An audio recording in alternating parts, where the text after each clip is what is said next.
salam semoga Allah selalu curahkan kepada Nabi kita Nabi Muhammad Sallallahu Alaihi Wasallam, dan semoga tercurah kepada keluarga, sahabat dan umatnya hingga akhir zaman. Amin. Nggih, Bapak Ibu yang dirahmati Allah, nglajengaken ingkang seminggu kepengker nggih. Enteng-entengan mawon. Nggih menika nggih melanjutkan dari catatannya Kiai Hajib, murid termuda dari Kiai Dahlan yang mencatat banyak pelajaran-pelajaran di 6 tahun terakhir sebelum Kiai Ahmad Dahlan meninggal. Jika minggu lalu kita mendiskusikan ada 3 kelompok ayat yang kemudian menjadi dasar dan menjadi pondasi kenapa kemudian gerakan sosial yang dilakukan oleh murid-muridnya Kiai Ahmad Dahlan di awal abad 20 itu begitu kuat, bahkan kemudian sampai hari ini kita masih bisa lihat bagaimana gerakan amal soleh tersebut masih terus berjalan, dan bagaimana kemudian kita bisa pelajari bersama.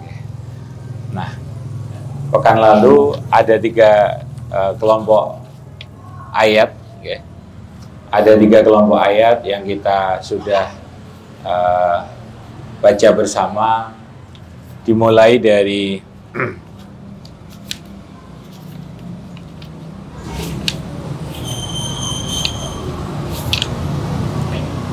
membersihkan diri, dengan dimulai dari ayat Al-Jasiyat, membersihkan diri dari hawa nafsu, kemudian dilanjutkan dengan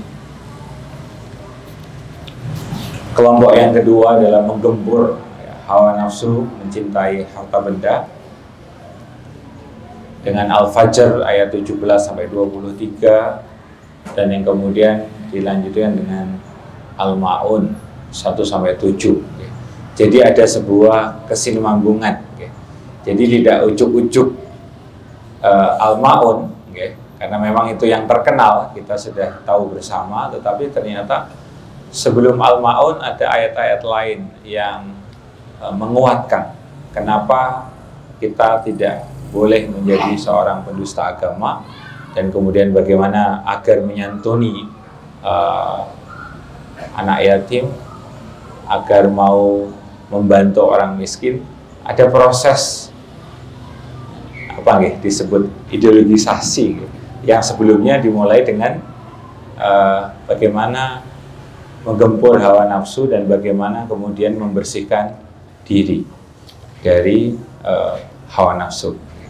Nah, Bapak, di kesempatan yang kedua ini, saya melanjutkan dari 3 kelompok ayat sebelumnya, dan di kelompok keempat ini ada hubungan dengan ayat yang ketiga, kelompok ayat yang ketiga dalam Al-Ma'un. Nah, di kelompok keempat ini adalah Kiai Dahlan mencoba mengingatkan tentang apa itu agama, apa toh sebetulnya agama itu. Nah, beliau mengutip atau mendefinisikan agama, mengutip Ar-Rum ayat 30. A'udzubillahi minasyaitonirrajim. Fa'akim wajhaka lid-dini hanifa fitratallahi allati fatarana 'alaiha la tabdila li khalqillah dzalika dinul qayyimu walakinna aktsaran nasi la ya'lamun. Di surat Ar-Rum ayat ke-30 ini kira-kira terjemahannya, tegakkanlah pendirianmu pada agama yang condong pada kebenaran. Kebenaran di sini didefinisikan kepada Allah dengan meninggalkan lainnya. Allah lah yang menciptakan manusia menurut fitrah atau menurut kejadiannya tidaklah akan berganti pada makhluk itu. Demikianlah itu agama yang benar, akan tetapi kebanyakan manusia tidak mengerti. Dalam catatan Kiai Hajid, Kiai Dahlan ini sering menyampaikan bahwasanya agama itu adalah kecenderungannya adalah rohani yang berpaling dari nafsu. Yang naik ke angkasa, kesempurnaan, yang suci, yang bersih dari tawanan benda-benda. Jadi dalam kehidupan kita, bagaimana kalau kita beragama, kalau mencoba mengutip atau sedikit menjelaskan dari apa yang tadi ditulis Kiai Hajid tentang apa yang Kiai Dahlan sampaikan, berarti beragama itu intinya adalah tauhid, intinya adalah memurnikan keesaan Allah, dan lillahi ta'ala, tidak ada niatan mendapatkan sesuatu yang bendawi, sesuatu yang duniawi, karena tentu itu tidak berbanding dari kemahabesaran Allah, kira-kira begitu nih. Nah, dilanjutkan. Nah, menurut Kiai Dahlan, beragama ini adalah orang yang jiwanya menghadap kepada Allah dan berpaling dari lainnya. Bersih, tidak dipengaruhi yang lain-lain. Yang lain-lain ini banyak, mungkin pujian, aleman, pengakuan, dan sebagainya dan sebagainya. Atau bahkan lebih dari itu, tujuannya adalah materi. Karena tidak sedikit kemudian orang terjebak beragama atau berislam, tetapi di satu sisi tergoda untuk kemudian mendapatkan sesuatu yang duniawi. Sebagai contoh, sekarang banyak sekali konten kreator, Bapak Ibu. Kenapa konten kreator itu? Ya orang-orang yang membuat konten di Instagram, di YouTube, Tetapi terkadang, memang niat ini hanya manusia yang tahu, Hanya orang yang membuat itu yang tahu. Kalau niatnya memang lillahi ta'ala untuk berdakwah, ya insya Allah kebaikan yang didapat, pahala yang didapat, dan itu juga Allah yang dicari, Tapi sebaliknya, kalau konten itu yang dicari adalah uang, karena memang konten di sosial media itu berbanding lurus dengan endorsement dan sebagainya, iklan, sponsor, atau mungkin juga yang lain-lain, akhirnya terjebak di sana. Jadi memang sangat tipis, dan ini juga dalam banyak hal, saya kira itu contoh kecil mawon. Nah, kemudian bersih, tidak dipengaruhi lain-lain, hanya tertuju pada Allah, tidak tertawan oleh kebendaan dan harta benda. Jadi, nah sikap ini dapat dibuktikan dan dilihat dengan kesadaran menyerahkan harta benda dan dirinya kepada Allah Subhanahu wa Ta'ala. Artinya bukan justru mencari, tetapi dia yang memberikan apa yang dimiliki kepada Allah Subhanahu wa Ta'ala. Jadi ini poin dari ayat yang keempat, yang kemudian sering disampaikan oleh Kiai Dahlan. Dan lanjutannya, hakikatnya agama ini berada dalam hati manusia. Bukti atau tanda orang yang beragama ini dapat dilihat memang dari lahirnya. Sekilas tampak dari luarnya, tetapi sebetulnya yang menjadi lebih penting adalah apa yang ada di dalam hatinya, fitrahnya. Menikah, Bapak Ibu. Kemudian kita akan lanjutkan di kelompok yang kelima. Kelompok ayat yang kelima ini yakni di At-Taubah ayat 34 dan sampai 35. A'udzubillahi minasyaitonirrajim. Ya ayyuhalladzina amanu inna katsiran minal ahbari war-ruhbani la ya'kuluna amwalan nasi bil batili wa yasudduna an sabilillah walladzina yaknizuna adh-dhahaba wal fiddata wa la yunfikunaha fi sabilillahi fabashshirhum bi'adzabin alim yauma yuhma 'alaiha fi nari jahannam fatuqwa biha jibahuhum wa junubuhum wa zuhuruhum hadza ma kanastum li anfusikum fadzuqu ma kuntum taknizun. Yang artinya, wahai orang-orang yang beriman, sesungguhnya sebagian besar dari orang-orang alim Yahudi, rahib-rahib Nasrani benar-benar memakan harta orang dengan jalan yang batil, dan mereka menghalang-halangi manusia dari jalan Allah. Dan orang-orang yang menyimpan atau menimbun atau memupuk emas dan perak dan tidak membelanjakan harta tadi pada jalan Allah, maka gembirakanlah mereka dengan siksa yang sangat pedih. Pada hari dibakarnya harta benda tadi di dalam neraka Jahanam, lalu dibuat menyetrika dahi, rusuk, dan punggung mereka sambil berkata, inilah harta benda yang kamu simpan untuk dirimu sendiri, maka rasakanlah apa yang kamu simpan. Oke.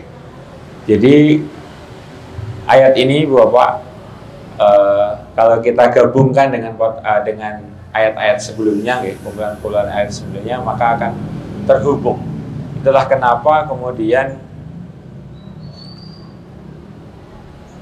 misi atau teologi Al-Ma'un itu kemudian menjadi gerakan yang begitu kuat, karena tidak sekedar ancaman mendustakan agama, tetapi juga ternyata Kiai Ahmad Dahlan juga sering mengingatkan jamaahnya saat itu tentang ayat ini, yang kemudian diberi gambaran betapa siksaan orang yang menimbun harta benda dengan tidak membelanjakan atau memberikan kepada yang berhak atau menunaikan zakat yang seharusnya ditunaikan, maka kemudian diberikan gambaran tadi bahwasanya harta bendanya itu akan dibakar dalam api, dalam neraka Jahanam, kemudian dijadikan bara api untuk menyetrika dahi, rusuk, dan punggung di hari kiamat kelak. Jadi dalam catatan Kiai Hajid, memang di sini Kiai Dahlan ingin mengancam orang-orang yang tidak mau membayar zakat, dan termasuk juga orang-orang yang menyelewengkan zakat, seperti yang saya ceritakan di pekan lalu, Bapak. Menyimpan harta benda untuk kepentingan sendiri, bahkan menyimpan zakat untuk kepentingan sendiri. Nah, ini diingatkan oleh Al-Quran, begitu, Dan jika pekan lalu, saya cerita bahwasanya kemiskinan itu tidak terselesaikan melalui zakat fitrah. Kenapa? Karena zakat fitrah diperuntukkan untuk elit agama oleh kiai-kiai penghulunya saat itu, yang kemudian mereka nggak perlu menanam padi 6 bulan. Nah, jadi ini yang kemudian Kiai Dahlan juga mengingatkan bahwasanya ya tidak sekedar orang yang tidak berzakat yang diingatkan, tetapi juga orang yang menimbun zakat untuk kepentingan sendiri atau segelintir kelompok. Nah, kecuali yang memang berhak, kan memang ada golongan yang memang berhak menerima. Okay. Baik, ibu bapak yang dirahmati Allah,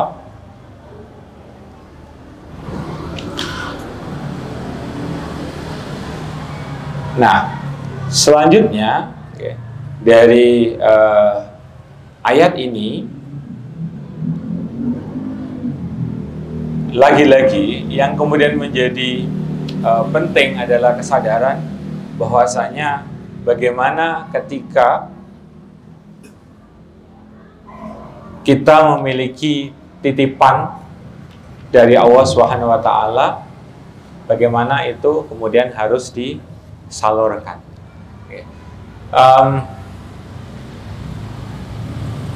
Harta kita benar-benar yang sebetulnya tahu, yang tahu sepenuhnya adalah kita sendiri. Kita tahu fenomena belakangan ini, Bu Bapak, di televisi, bagaimana seorang pegawai pajak yang luar biasa kaya, luar biasa kaya, tetapi kemarin itu kalau tidak ada kejadian anaknya flexing, menyombongkan mobil mewahnya, kemudian mukuli anak orang, itu mungkin sampai sekarang ketahuan buatan kira-kira, tidak ketahuan sama sekali. Tetapi ternyata Allah punya cara membuka aib seseorang dengan ketidaksengajaan, tetapi kemudian menjadi sesuatu yang menggemparkan. Ternyata menimbun emas banyak sekali juga, bahkan dia tidak tahu berapa jumlah emasnya, uangnya juga nggak tahu berapa yang ada di berangkas dan sebagainya. Itu luar biasa kan. Dan mungkin sikum wa bertakwa dan nauzubillah min dzalik, mungkin dia tidak sadar bagaimana mempertanggungjawabkan itu semua.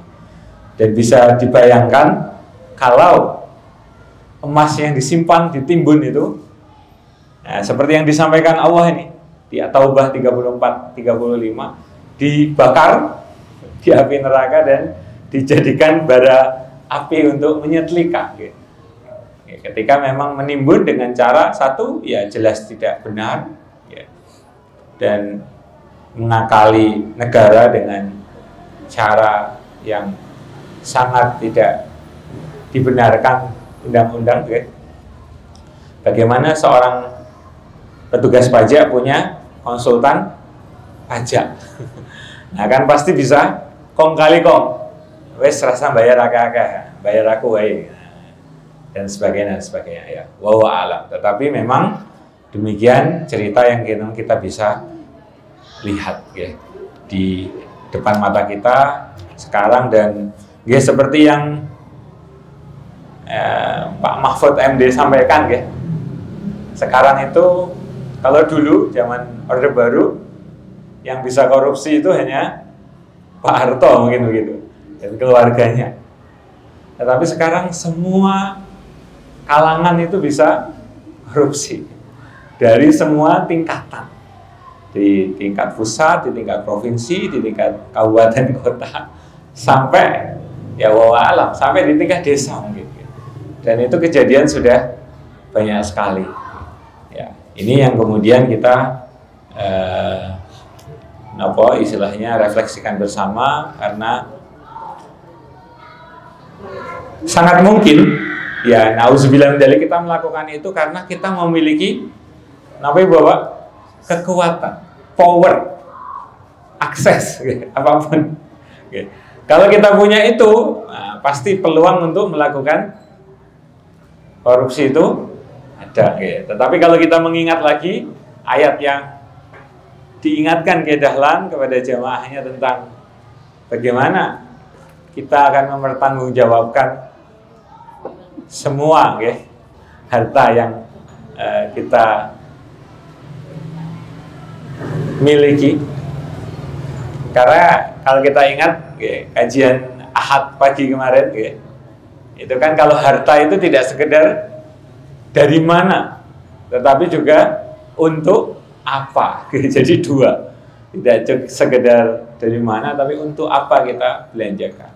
Jadi memang sikum wa taqwa begitu berat, kalau kita tidak bisa mempertanggungjawabkan itu semua. Ini sekilas-sekilas mawon Bapak, saya lanjutkan ke kelompok ayat berikutnya, yakni tentang iman atau kepercayaan. Di sini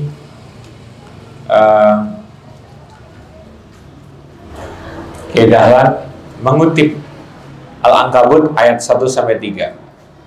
A'udzubillahi minasyaitonirrajim. Alif lam mim. Ahasiban nasu ayyutraku ayyaqulu amanna wa hum la yuftanun. Walaqad fatanna alladziina min qablihim fala ya'lamanna Allahu alladziina shadaqu wa la ya'lamannal kadhibin. Alif lam mim. Apakah manusia mengira akan dibiarkan mereka berkata aku telah beriman dan mereka tidak akan diuji?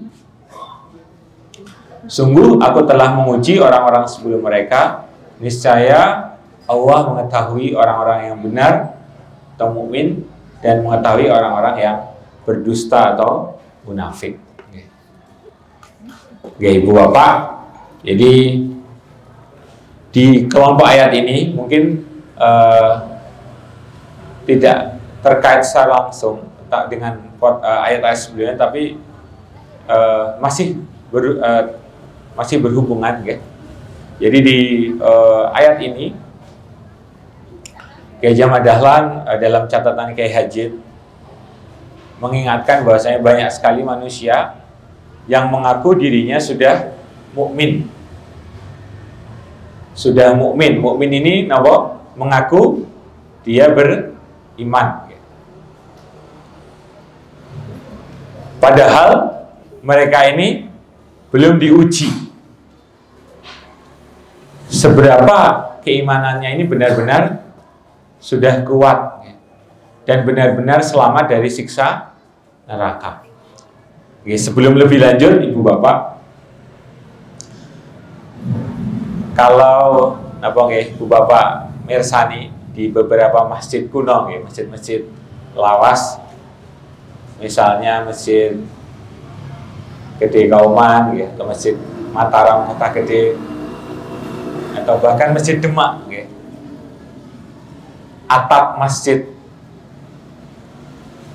tersebut tumpang tiga, leres, tumpang tiga, bertumpuk. Bagian yang paling bawah lebih lebar, kemudian atasnya lebih kecil, atasnya lebih kecil lagi. Ternyata Ibu Bapak, itu ada filosofinya. Napa filosofi ini, Bun? Relevan dengan ayat ini. Orang yang mengaku iman, mengaku beriman, itu banyak. Maka ibarat itu di level atap yang paling bawah. Lebih lebar, kita Ibu Bapak, lebar, dan itu mencerminkan jumlah banyak sekali orang yang beriman. Mengaku beriman itu banyak. Tetapi sedikit dari mereka yang berislam. Maka yang mengaku iman tapi melaksanakan semua ritual keagamaan, sholat, puasa, zakat, itu jumlahnya lebih sedikit. Makanya di atap yang kedua itu lebih kecil dari atap yang pertama, yang paling bawah. Banyak yang mengaku beriman, tetapi diuji dengan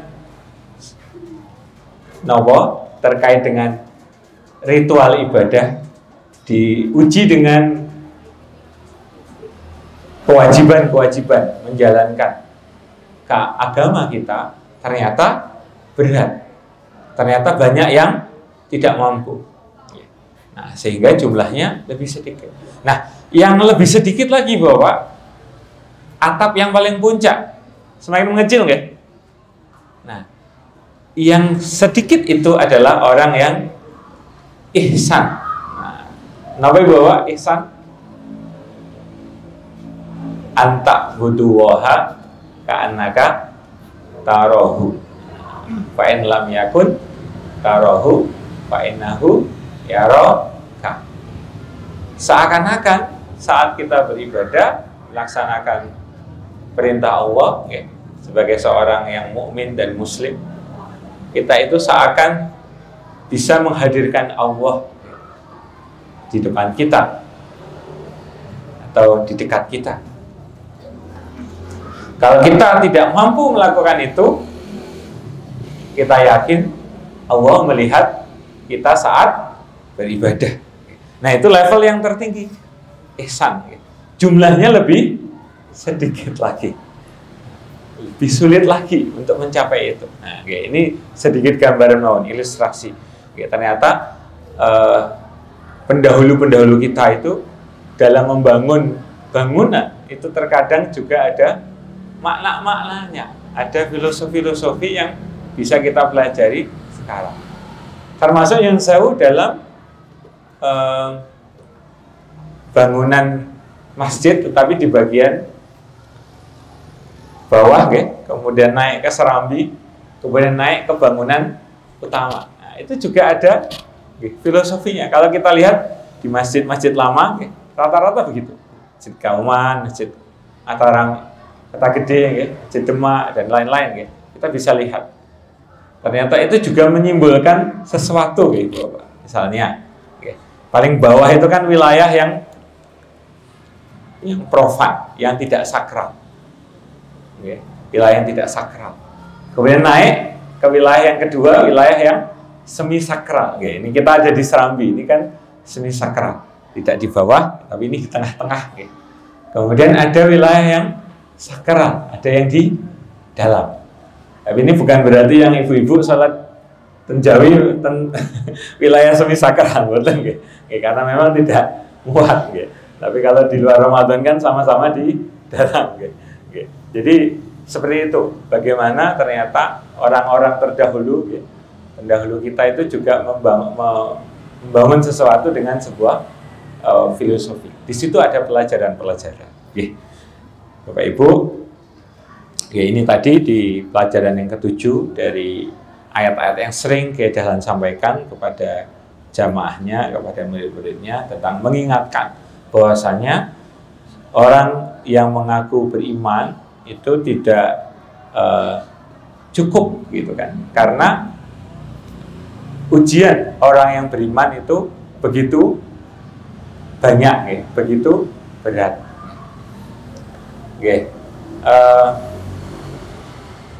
Terkadang kita mudah menasihati orang untuk napa Ibu Bapak misalnya ikhlas, sing ikhlas, gitu kan, nerimo. Tapi ternyata kalau kita yang merasakan sedang diuji dan kita mendengar nasihat untuk ikhlas, itu ternyata ringan atau berat? Berat, berat. Mudah diucapkan tapi memang sulit dijalankan. Tetapi itulah kemudian disitulah ujian orang yang beriman, ketika menerima ketetapan Allah. Terima dalam sebuah ketetapan Allah yang mungkin tidak baik, itu adalah sebuah keimanan, beriman kepada qada dan qadar. Dan itu ternyata juga tidak sederhana, tidak mudah, tidak semudah diucapkan. Maka disitulah ujian kita sebagai seorang yang mengaku beriman.